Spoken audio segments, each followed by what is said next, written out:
रात बिल्कुल स्याही जैसी काली थी। एक भी तारा नहीं था उस घने अंधेरे में। सिर्फ झींगुरों की आवाज आ रही थी, मानो शांति में एक सरगम सी बनी हुई थी। 5 दोस्त, जवान और नादान, एक टिमटिमाते लालटेन के पास बैठे थे। उनकी हंसी शांत रात में गूंज रही थी। विजय, जो सबसे लंबा था, अपना बैग ठीक करते हुए बोला, पक्का है ना? ये जगह तो बिल्कुल वैसी है जैसे दादियां डरावनी कहानियों में बताया करती हैं। डरपोक मत बन, भूत प्रेत होते नहीं हैं। ये सब बच्चों को डराने की बातें हैं। बाकी सब अशोक की बातों से हिम्मत जुटा रहे थे। सब सहमति में सिर हिला रहे थे। वो सब शहर के लड़के थे, तर्क और वजह में यकीन रखते थे। उनकी जिंदगी अफवाहों और परछाइयों से कोसों दूर थी। लेकिन आज रात वो उन्हीं अफवाहों के बीच कदम रखने वाले थे।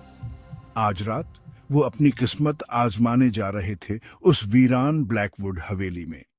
जैसे जैसे वो उस टूटती हुई हवेली के गेट के पास पहुंचे, हवा और भी ठंडी होती गई। पास के पेड़ पर उल्लू बैठा हुआ था।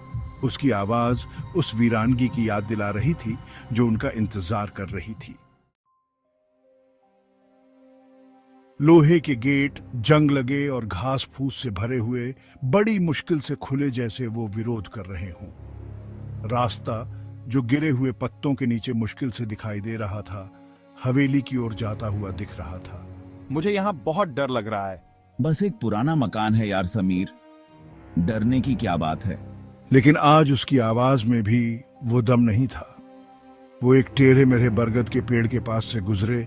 उसकी शाखाएं अजीबोगरीब आकार में मुड़ी हुई थीं। अचानक हवा चली और पत्ते हिलने लगे। ऐसा लगा जैसे अंधेरे में कोई फुसफुसा रहा हो। ये सुना क्या? क्या सुना? चलो जल्दी से ये सब खत्म करते हैं। वो तेजी से चलने लगा, अपने ग्रुप को उस अनजान जगह की ओर ले जाता हुआ। जैसे जैसे वो हवेली के करीब आते गए, वैसे वैसे माहौल और भी भयानक होता गया। हवा में एक अजीब सी घुटन थी, एक अनजाना सा डर। वो एक सूखे हुए फव्वारे के पास से गुजरे। उसकी चमकदार मूर्तियां अब काई और धूल से ढकी हुई थीं। ये जगह तो बहुत ही उदास है। मैंने कहा था ना, पिक्चर देखने चलते हैं।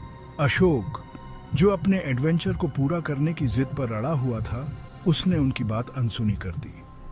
वो पोर्च की सीढ़ियों पर पहुंचा और पीतल के बने दरवाजे के हैंडल को पकड़ा। वो बर्फ की तरह ठंडा था। एक गहरी सांस लेते हुए उसने दरवाजा धक्का देकर खोला। दरवाजा एक कर्कश आवाज के साथ खुला, मानो किसी लंबी बेचैन नींद से उसे जगाया गया हो। आवाज पूरे घर में गूंज उठी, एक अकेली दर्द भरी चीख की तरह। हवेली के अंदर अंधेरा छाया हुआ था। सिर्फ उनके लालटेन की धीमी रोशनी ही सब दिखा रही थी। हर कोने में मकड़ियों के जाले लगे हुए थे, मानो कफन की तरह। हवा में सड़न और धूल की गंध थी, और कुछ और भी, कुछ ऐसा जिसे वो पहचान नहीं पा रहे थे, पर डर सा लग रहा था। ये जगह तो बहुत बड़ी है। वो अंदर कदम रखते ही सावधानी से चल रहे थे। उनकी पदचाप की आवाज उस सन्नाटे में गूंज रही थी। एंट्रेंस हॉल में एक बड़ी सी सीढ़ी थी, जिसकी पॉलिश की हुई रेलिंग अब धूल की मोटी परत से ढकी हुई थी। चूल्हे के ऊपर एक कड़क आदमी का फटा हुआ चित्र लटका हुआ था। उसकी आंखें मानो उनकी हरकतों पर नजर रख रही थीं। सब साथ में रहना। उसने अपने लालटेन की रोशनी पूरे कमरे में घुमाई।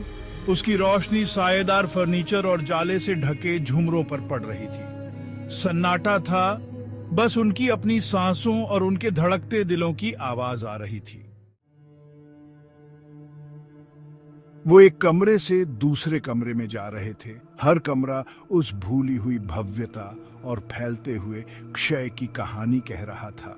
डाइनिंग रूम में आज भी पिछली दावतों की यादें ताजा थीं, उसकी लंबी खाली मेज और धूल भरी कुर्सियों के साथ। लाइब्रेरी अपनी पुरानी सड़ती हुई किताबों के साथ भूले हुए ज्ञान की कब्र की तरह लग रही थी। ये जगह तो जैसे कोई म्यूजियम हो। अशोक, जो हमेशा से शक करता था, उसने एक किताब उठाई। उसका चमड़े का कवर उसके हाथों में ही टूट गया। बस एक पुराना मकान है। लेकिन उसके शब्दों में वो विश्वास नहीं था। वो खुद इस एहसास को खत्म नहीं कर पा रहा था कि कोई उन्हें देख रहा है। अचानक हवा के तेज झोंके से दालान में कहीं एक दरवाजा बंद हो गया। उसकी आवाज उस सन्नाटे में बंदूक की गोली की तरह गूंज उठी। सब दोस्त डर गए। उनके दिल जोरों से धड़कने लगे। वो क्या था? उसकी आंखें डर के मारे बड़ी हो गई थीं।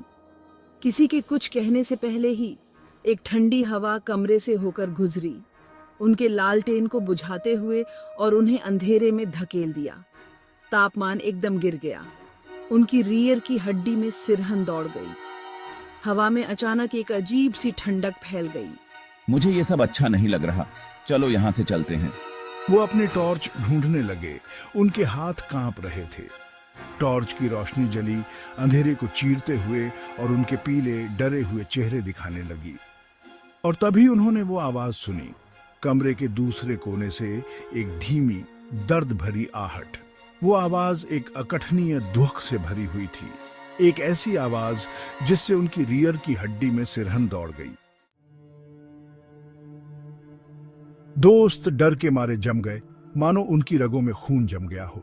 वो दर्द भरी आहट हवा में लटकी हुई थी, अंधेरे में एक एहसास की तरह। धीरे धीरे उन्होंने अपनी टॉर्च की रोशनी आवाज की तरफ घुमाई। रोशनी दीवार पर पड़ी एक बड़े सजे हुए शीशे को रोशन करते हुए, और उसमें देखते हुए खोखली आंखों से घूरते हुए एक औरत की आकृति थी। उसकी त्वचा बिल्कुल सफेद थी। उसके लंबे काले बाल उसकी पीठ पर स्याही के झरने की तरह बिखरे हुए थे। उसने एक फटी हुई सफेद पोशाक पहनी हुई थी जिस पर खून के धब्बे जैसे निशान थे। डर के मारे उनके मुंह से चीख निकल गई। शीशे में दिख रही औरत ने अपना मुंह खोला और एक खून जमा देने वाली चीख सन्नाटे में गूंज उठी, हवेली के खाली हॉल में गूंजती हुई।